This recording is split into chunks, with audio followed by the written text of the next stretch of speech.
Uno de los temas en que se piensa poco, generalmente, es el origen del relieve. Cómo y cuándo se formaron las montañas, las colinas, los valles de los ríos, las llanuras, los acantilados, los volcanes. ¿Cómo se formaron? ¿De qué manera? ¿Cuándo? ¿Qué duración tuvieron estos procesos? ¿Cuáles son los procesos que los originan? ¿Cómo evolucionan en el tiempo? Todas estas preguntas tienen respuestas a través de una ciencia, una disciplina que precisamente se ocupa de eso, la geomorfología. La geomorfología es una rama de la geología que se ocupa en gran medida de mirar las rocas del lado de afuera, sobre todo la delgada capa contigua a la superficie. Las formaciones geológicas superficiales, los suelos, la acción de las aguas, las filtraciones, el flujo subterráneo, las dinámicas de los acuíferos, la vegetación y la acción humana, que generalmente tiene una fuerte influencia en todos estos fenómenos. Conocer estos aspectos ayuda a planificar las ciudades, los caminos, las obras de ingeniería, los proyectos agrícolas, el abastecimiento de agua para las ciudades y muchas otras cosas más. Desde mi punto de vista, el tema tiene gran importancia. Y tal vez por eso dediqué muchos años de mi vida a estudiarlo, de llevarlo a la práctica y enseñarlo. Para ello pude viajar hace muchos años a Estrasburgo, en Francia, donde estudié geomorfología en la Universidad Louis Pasteur, y luego de varios años de estudio y trabajos obtuve un doctorado en esta materia. O sea que me especialicé en geomorfología, que es una rama de la geología donde yo ya había trabajado algunos años. Después de eso pude practicar la disciplina, trabajar en varios países del mundo, además de Uruguay, México, Canadá, Estados Unidos, Arabia, Colombia, y tuve proyectos en más de 40 países en todo el mundo. Este video pretende compartir algunos de mis conocimientos adquiridos y difundir aspectos de la geomorfología que permiten conocer la historia y la actualidad de nuestro planeta. Comenzaré este tema señalando uno de los aspectos claves para comprender los procesos dinámicos de la geomorfología. Ese aspecto es el agua. El agua se refiere a la aridez o a la humedad del clima. Hay zonas del mundo con pocas precipitaciones, muy poca lluvia. Son zonas áridas. Y otras en donde las lluvias son abundantes, son muy abundantes, son lo que llamamos zonas húmedas. Esta diferencia entre áridas y húmedas da lugar a dos tipos de procesos completamente diferentes. Lo que llamaremos el sistema húmedo, o mejor, el sistema morfogenético húmedo, donde abunda el agua y la humedad, y el sistema árido, o sistema morfogenético árido, donde hay escasez de agua la mayor parte del tiempo. También hay sistemas intermedios, donde hay precipitaciones que pueden ser abundantes, pero tienen periodos de escasez. De todos estos tipos de sistemas hablaremos a continuación. El sistema morfogenético árido, o sistema geomorfológico árido, o los lugares áridos del planeta, están asociados a ambientes que tienen un déficit de humedad casi permanente, precipitaciones poco frecuentes y escasa densidad de la cobertura vegetal. A veces no hay vegetación, o muy poca. Como resultado de estas características, son regiones en donde predominan los mecanismos de tipo árido. ¿Cuáles son los mecanismos de tipo árido? Bueno, los mecanismos de tipo árido son los siguientes. En primer lugar, hay ausencia casi total o escasez de cobertura vegetal durante largos periodos de tiempo, durante los cuales el suelo queda al descubierto. En segundo lugar, hay predominio del escurrimiento en el balance hídrico. Eso se da tanto en forma superficial como torrencial. A nivel de los interfluvios, o sea, de las colinas, la infiltración es en general reducida. Es decir, puede llover mucho a veces, pero el agua no se infiltra, el agua escurre, corre. Claro que esas lluvias pueden ser abundantes, pero son muy raras. Por lo tanto, en general, hay escasez de agua.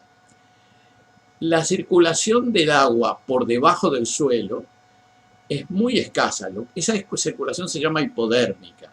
Es muy escasa porque no hay un manto de alteración, un manto que oficie de reservorio, y hay escasísima infiltración. Entonces no hay agua a ese nivel o hay muy poca. Por esa razón hay una escasa contribución freática, lo que llamaríamos hipodérmica, a los cursos de agua. Ello también es aplicable a las napas más profundas. El aporte de las laderas y de los interfluvios es casi exclusivamente superficial, por intermedio de los torrentes o el escurrimiento discontinuo a lo largo de las laderas. Como consecuencia de ello, los cursos de agua dependen casi exclusivamente de las lluvias recientes para su alimentación. De allí la gran irregularidad del caudal de las vías fluviales, de los ríos.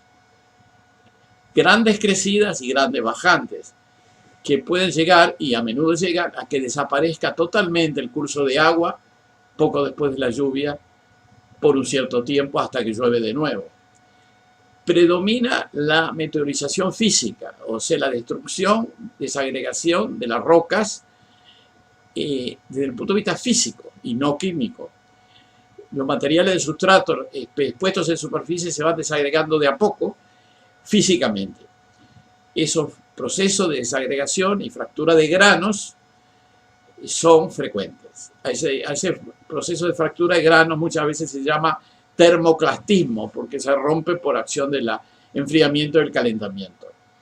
El sustrato, o sea, la roca, no se altera con facilidad, es poco frecuente y nunca muy profunda.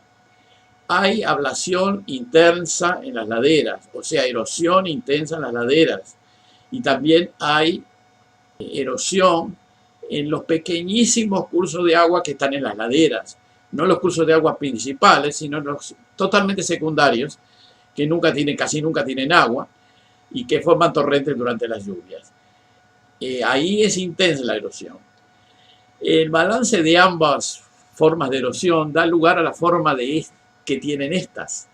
Generalmente muestran formas amplias en forma de U abierta en la cima del interfluvio y formas de V en la base de la ladera. Como consecuencia de esta erosión, las laderas retroceden en forma rápida, manteniendo un estilo dependiente durante la evolución del paisaje. Hay un intenso aporte lateral a los ríos principales, a los valles principales, a los talves principales debido a dicha erosión. Por esa razón se rellena el fondo de los cursos de agua grandes y el fondo de estos queda relleno de materiales que el curso de agua no puede evacuar y ahí quedan y se van rellenando de a poco. A ambos lados de la zona de relleno, en la zona aluvial, la zona fluvial, la zona donde está el río cuando llueve, se suele desarrollar una zona plana, solamente inclinada, con un plano inclinado, hacia el eje del río, hacia el eje del valle, hacia el eje del talve, diremos, donde predominan los procesos de escurrimiento discontinuo y torrencial que se asocian al tránsito de gran parte de los materiales que provienen de las laderas. Dichas superficies se les llama glacis o pedimentos y pasan literalmente a conos coluviales de pie de monte. Hay pequeños conos con piedras y con cantos no muy rodados. Son depositados en las laderas. Y cuando son torrentes más grandes hay verdaderos conos de deyección, se llaman, abanicos de piedras, que es el resultado de los efluentes gravillosos que salen de las zonas erosionadas. Esta zona de glacis es lo que queda de lo que anteriormente era una ladera en retroceso cuando ésta se retira. En este ambiente en que el suelo no está protegido por la vegetación, es normal que se desarrolle también la acción erosiva del viento. En este ambiente, el viento, la deflación, le llamamos a la erosión del viento, es frecuente, en especial en las planicies amplias de los ríos y en los glacis contiguos, en los pedimentos contiguos.